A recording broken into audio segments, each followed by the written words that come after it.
I'm on the way up. I'm on the way up. I'm on the way up. I'm on the way up. Been a long time coming, but I'm on the way up.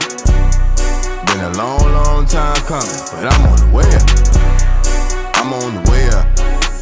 Hey guys, what's up everyone? Welcome back again to another video tutorial lesson from the Apex Predator Billiards Training Club. My name is Apex Elenio, your aspiring professional pool player and pool instructor straight out of the small island of Jamaica.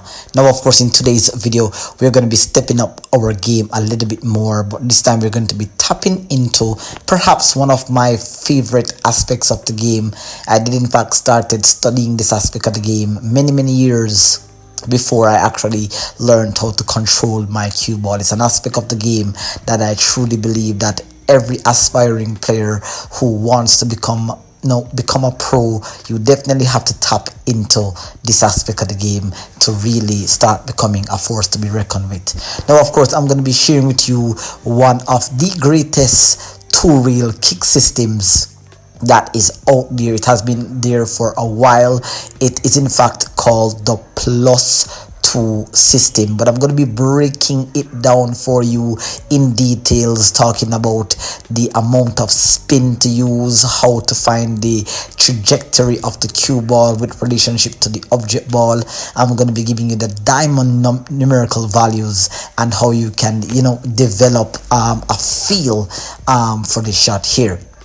So what you see me doing here on screen is I'm using the numbers on the object ball to label the diamonds. Now, of course, you can see there that I placed the 3 ball at diamond 1.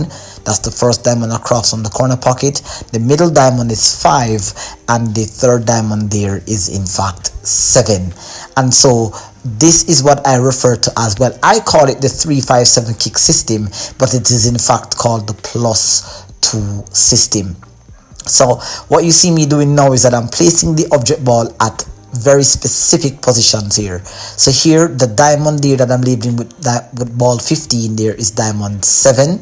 Then that is diamond 5. Then that third one there is diamond 3. And of course, going down here, this is going to be labeled diamond 1. Now, of course, in between diamond 1 and diamond 3 is diamond 2. And then, of course, in between diamond 3 and diamond 5, which is relatively across from the side pocket, is diamond 4. And right there, I'm placing the 6th ball, that is diamond 6. Now, each of the diamonds on the long rail will correspond with a diamond on the short rail. Now, there you can see that between 3 and 5 is diamond 4. So from diamond 4 there, in between diamond 3 and the corner pocket is 2. The distance between the 3 ball there and the corner pocket has been divided into 3 sections. So diamond 2 is maybe about a ball and a half away from the diamond. Now, as you see here that I'm aligning all the diamonds here, I'm going to be running you through how the diamonds connect. So the diamond that you're aiming from corresponds with the diamond value on the short rail. Now, I'm going to be placing my object ball here in the corner. And so I'm going to be aiming to kick 2 rails from the side rail to the short rail, back to the side rail, and back to the corner pocket. So, of course, now what we're going to be looking at here is the benchmark shot for understanding the amount of spin, speed, and cue delivery that you need to execute the shot. Now, the benchmark shot on most tables, for you to get a natural feel for how the object ball and for how the cue ball, comes off the cushion, is the 5-5 track line.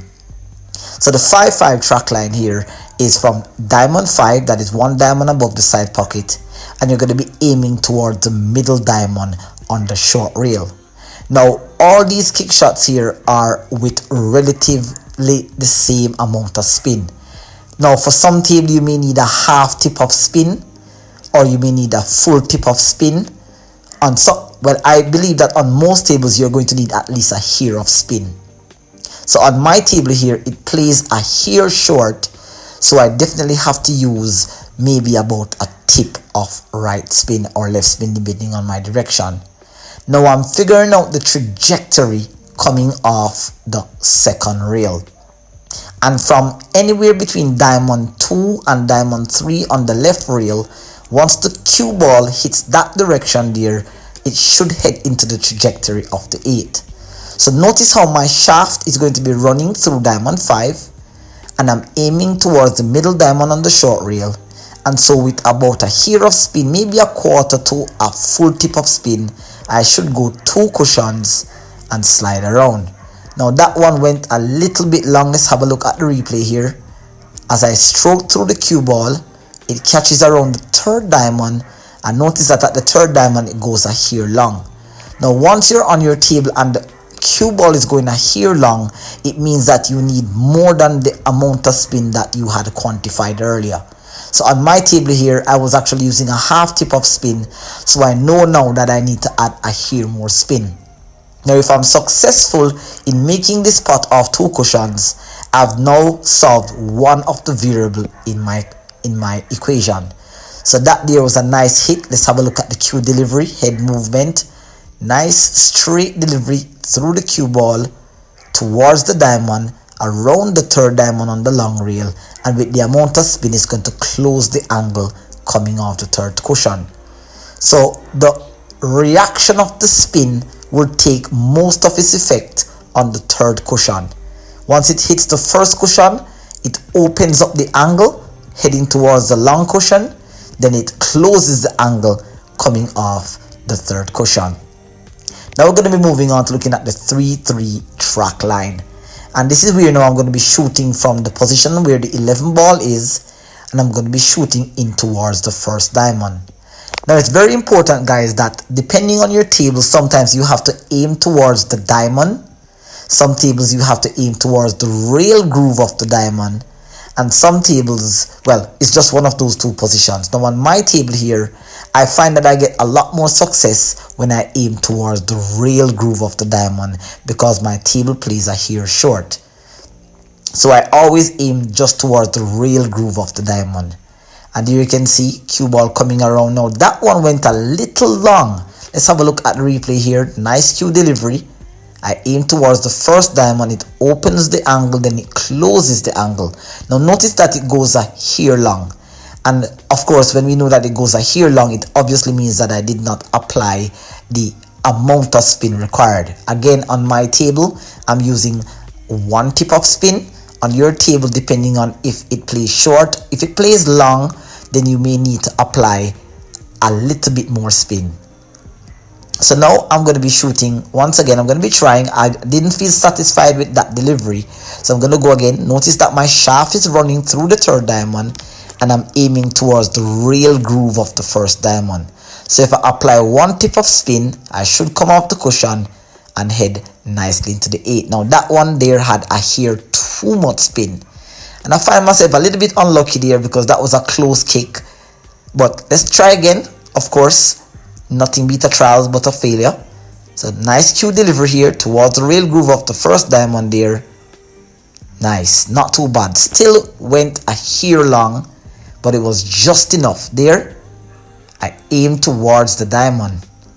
Now, my correction, guys, on this table here, I actually have to aim towards the diamond, because when I aim towards the rail groove, then it tends to come a hair too much inside the angle. So for the rest of the video, guys, the reference point of aiming towards the diamond is actually to the diamond and not towards the rail groove of the diamond. We're going to be moving now to the 1-1 track line. And this track line here actually requires a little less spin than what you would use on the 3-3 or the 5-5 track line. And why this is so is that naturally when the cue ball comes off anywhere between the pocket and the 1st diamond, it tends to have a natural path to come towards the corner pocket. Now sometimes it goes a little long, which means that you just need a hair, just maybe a quarter tip of spin, and you will find there that on this attempt here, that was pretty close there, really close. If you actually played a shot like this in a tournament or in a match and you got this close, you would probably feel like you're a bit unlucky. But notice how the trajectory of the cue ball there is going just a hair long. So it catches the short rail and it actually chipped the 8 from behind. So that is actually what caused me to miss that shot there. Now, this is what a perfect hit actually looks like. Once you have, or you've determined the quantified amount of spin that you need, and you know what diamond you're aiming from and what diamond it corresponds with on the short reel, then the perfect hit would have a look like this. Now, nice head movement, well, nice balance, nice stance, focus, nice beautiful delivery, boom, exactly into the 8 there. Now, of course, in hindsight, we want to actually have the cue ball going exactly into that direction. But bear in mind that if you hit it too perfect, you actually may follow the cue ball into the same pocket as the object ball. So you have to be very mindful of, if do I need to hit the long reel and chip it in, or the short reel and chip it in. Now we're actually moving to a more sensitive angle, and this is the 7/7 track line. Now with the 7/7 track line here, notice here that you actually need a hair more spin than it actually appears to be. Now, why do we need a hair more spin here? Is the cue ball is in close proximity to the contact on the first reel. So the cue ball actually, upon contact with the first reel here, it has a tendency to go a little bit long. So you can actually adjust. Here you can see it actually comes in a bit short there, and that was because I knew from getting down that I need a hair more spin. I actually applied a bit too much there. So once the cue ball is actually contacting the first reel very early, very quick, the cue ball doesn't have enough time to react. Beautiful pot there, really, really nice. Look at the cue delivery. Smooth stroke into the reel.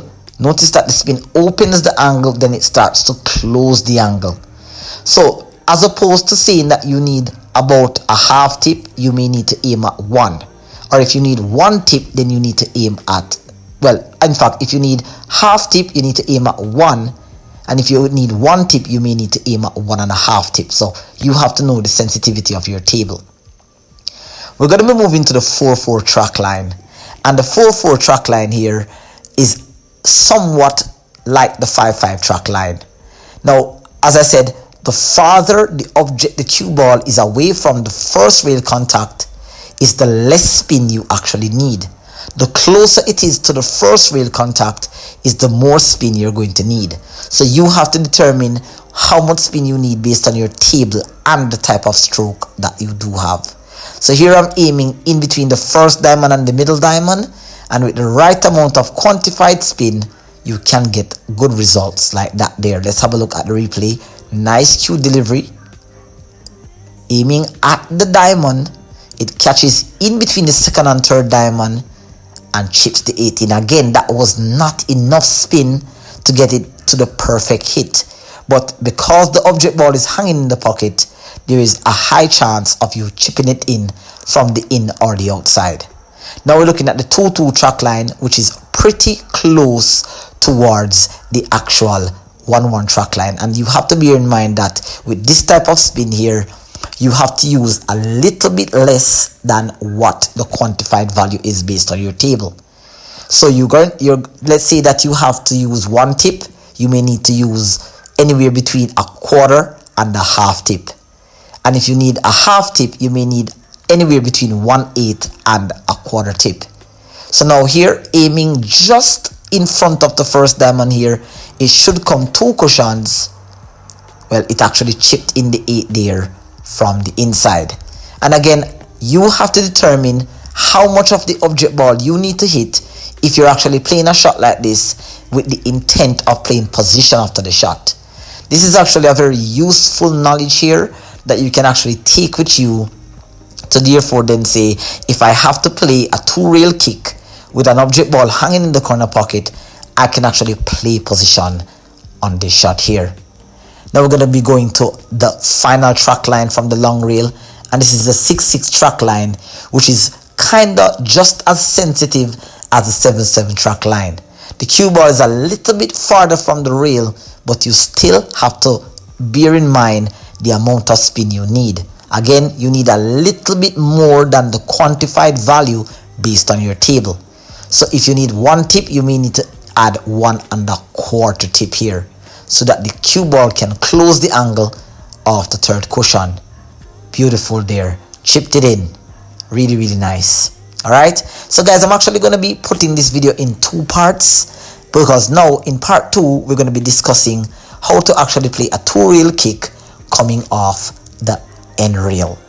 So let's check you out in the next video. Do not forget to hit the subscribe button below and turn on your post notification bell. I'll see you in the next part.